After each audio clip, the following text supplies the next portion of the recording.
This video sponsored by BuyMote online shop.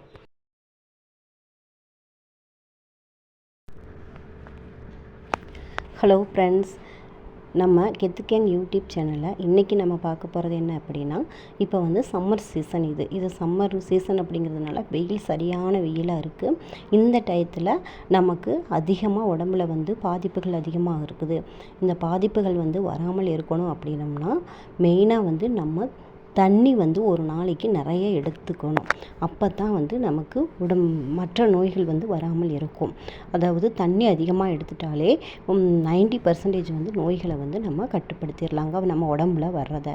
அதனால் நாம் வந்து ஒரு நாளைக்கு தண்ணி வந்து எப்பப்போ எந்தெந்த டயத்தில் குடித்தா நமக்கு வந்து நல்ல பலனை கொடுக்கும் அப்படிங்கிறது தான் இப்போ நான் இந்த இதில் சொல்ல போகிறேன். இப்போ பாருங்கள் ஃப்ரெண்ட்ஸ், இங்கே பாருங்கள், காலையில் எழுந்ததும் நீங்கள் ஒரு டம்ளர், பெரிய டம்ளரில் ஒரு டம்ளர் தண்ணி வந்து குடிச்சிருங்க. அது குடிக்கும்போது அன்றைக்கி முழுவதும் புத்துணர்ச்சியோடு இருக்கிறதுக்கு நமக்கு வைக்கும். அதேபோது உடல் வந்து ஆரோக்கியமாகவும் இருக்கும். அதே போல் நைட்டில் படுக்கும்போதும் நம்ம ஒரு டம்ளர் தண்ணி குடிச்சிட்டு தான் படுக்கணும். இடைப்பட்ட நேரங்களில் காலையில் குடிச்சிட்டு நைட்டும் குடிக்கிற படுக்கும்போது அதே போல் இடைப்பட்ட நேரங்களில் எப்படியாவது ஒரு நாளைக்கு நாம் குறைந்தது ஒரு 3 லிட்டர் தண்ணியாவது நாம் குடிக்க வேணும்.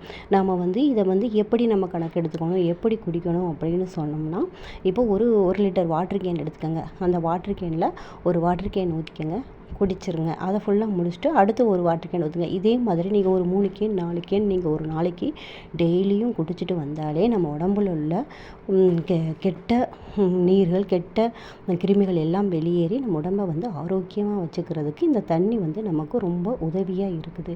அதனால் இந்த தண்ணியை வந்து நீங்கள் அதிகமாக எடுத்துக்கோங்க. அப்போ தான் இந்த சம்மர் சீசனை வந்து நம்மளும் சமாளிக்க முடியும். நம்ம உடம்புல இருந்து வரக்கூடிய கிருமிகளையும் தடுக்க முடியும். இந்த தண்ணினால் நிறைய பாதிப்புகள் வருது. அதே போல் தண்ணியை வந்து முடிஞ்ச வரைக்கும் ஃபில்ட்ரு பண்ணி குடிங்க, காய வச்சு குடிங்க, காய வச்சு ஆற வச்சுட்டு கூட குடிங்க. அதில் உள்ள கிருமிகள் வந்து வராமல் இருக்கும். அதற்காக தான் இந்த தண்ணியை வந்து குடிக்க சொல்லுது. தண்ணியை எடுக்கும்போது நல்லா பார்த்து நிறைய தண்ணி எடுங்க. அப்போ தான் எந்த பிரச்சனையும் வராமல் இருக்கும். முடிஞ்ச வரைக்கும் மோர் சாப்பிட்லாம், வெள்ளரிக்காய் சாப்பிட்லாம். இந்த மாதிரி குளிர்ச்சியான ஐட்டங்கள் நீங்கள் சாப்பிடும் பொழுது நம் உடம்பில் இருக்கிற உபாதைகள் எதுவும் நல்ல முறையில் இருக்கும். எந்த பிரச்சனையும் வராது. மாதவிடாய் காலத்திலையும் தண்ணி அதிகமாக குடிக்க வேண்டும்.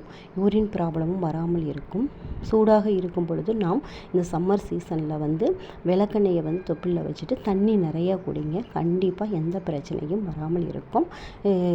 ஓகே ஃப்ரெண்ட்ஸ், இது உங்களுக்கு பிடிச்சிருந்துச்சுன்னா கமெண்ட் பண்ணுங்கள், லைக் பண்ணுங்கள்.